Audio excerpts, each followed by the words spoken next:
Hello, my name is Kiriath, and today we are going to take a look at Dungeons & Lasers Woodhaven, because Archon Studios, the guys behind Dungeons & Lasers, have sent me some stuff to take a look at. Now, this is an urgent video. This is a speed video. I was kind of hoping to have loads of time to get to grips with it and to maybe paint a whole setup and show you what the deal is fully in detail. Unfortunately, the Kickstarter ends essentially in the next 24 hours. You've got 24 hours to go and take a look at this if you haven't done so already. And yeah, I've not had a huge amount of time to mess with it due to shipping stuff. But it's fine, because to be honest, within about 30 seconds of opening this box, which is one of the ones that they sent me, I'll be honest, I was expecting this. I was mostly expecting this and maybe one other thing, maybe. I wasn't quite prepared for, well, I'll show you.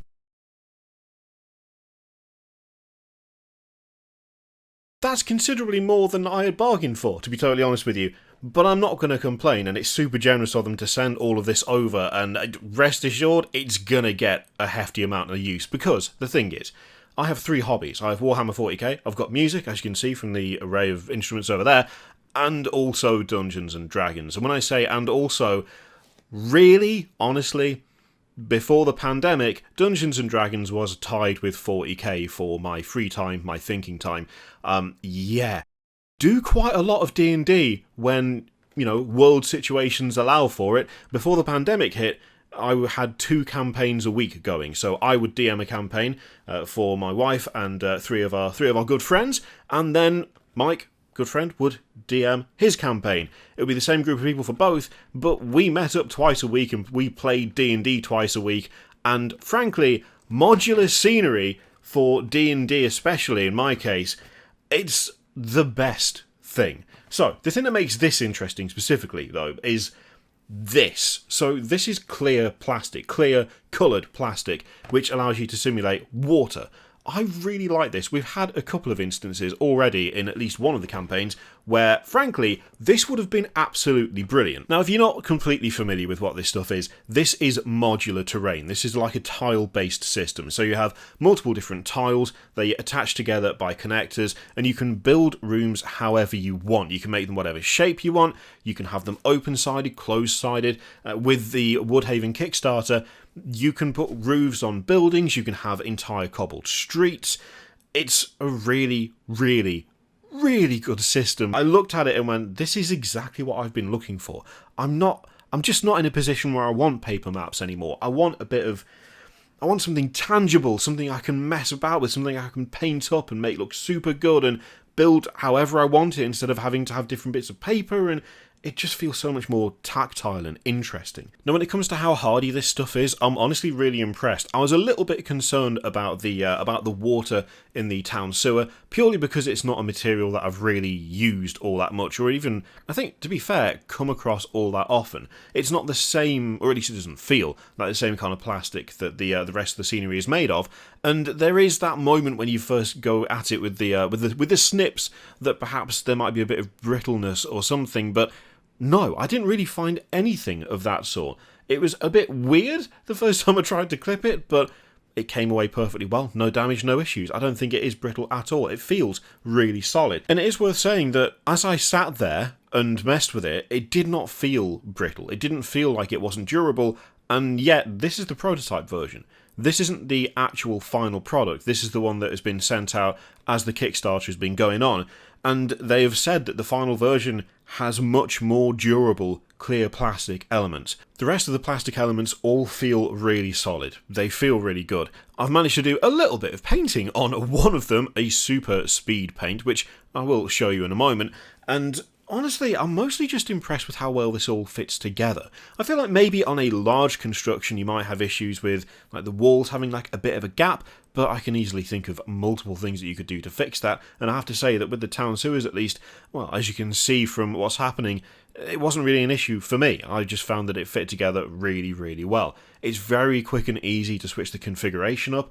To be honest, this feels like something that would be an absolute godsend for doing some sort of dungeon crawl, or sewer crawl if you will, whereby you could just have the party move from one room to another and very quickly snap a new room into position. It does not take much to put this together or to take it apart, even without cleaning up, which You'll note in the video I didn't clean any of the sprue marks off. This is all straight off the sprue and slammed together. It worked perfectly. I didn't really have any issue with it. And anything that would have come up would have been as a result of not fully cleaning the sprue off the different parts of the tiles. The fact that it fit together that well and is that sturdy, kind of a testament as to how well thought out the system is. So just to throw in an editor's note here, as I'm going through this and watching the footage back of putting it together, I am mainly thinking about how feasible it is to take the core fantasy set, the 2 rooms extra, and the town sewers, and make a massive table-spanning dungeon crawl. Now, I don't think that's necessarily something that I could fit on my kitchen table with the players also sat there with folders, character sheets and the like, but I'm not going to lie, it's going to happen. So keep an eye on Twitter, because I'm sure that'll show up in the next couple of days. I'm delighted to report as well that these take dry brushing really, really well, which is just as well because that's how I paint terrain. I don't have a huge amount of time or patience for absolutely piling in every little detail on scenery. I prefer to get it done to a nice standard that looks good on the tabletop, that doesn't take a huge amount of time or effort.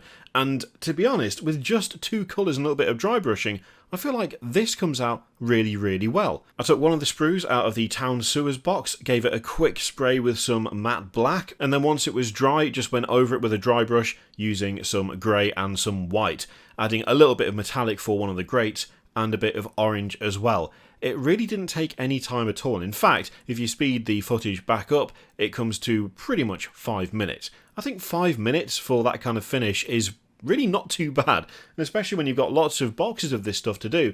I can easily see myself sitting down for one day, just piling through it, and then going back and adding details here and there after the fact. Adding a bit of, adding a wash here and there for extra colours, maybe adding some streaking grime or streaking rust in places to really sell the sewer look.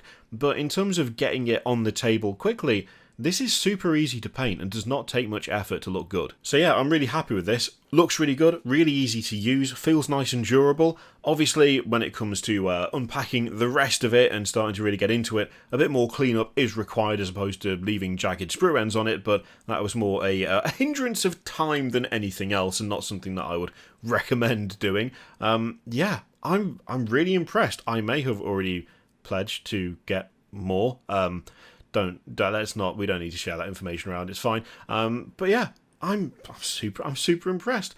Thank you again to Archon Studios for sending that over to me. You have about 24 hours left to go and check out the Kickstarter if this interests you. I do suggest you take a look. There's a huge number of stretch goals and stuff now that have been unlocked, and there are more options than I was sent.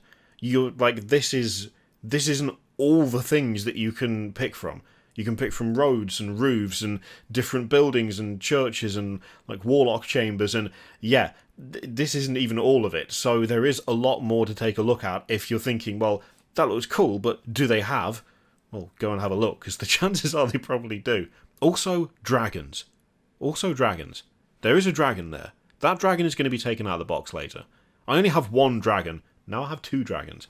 So I need to take a look at it because it looks quality. Anyway, I hope you enjoyed the video and found that informative. If you would like to check the Kickstarter out, it is linked in the description, so go and give that a click. Thank you again for watching. I'll see you next time.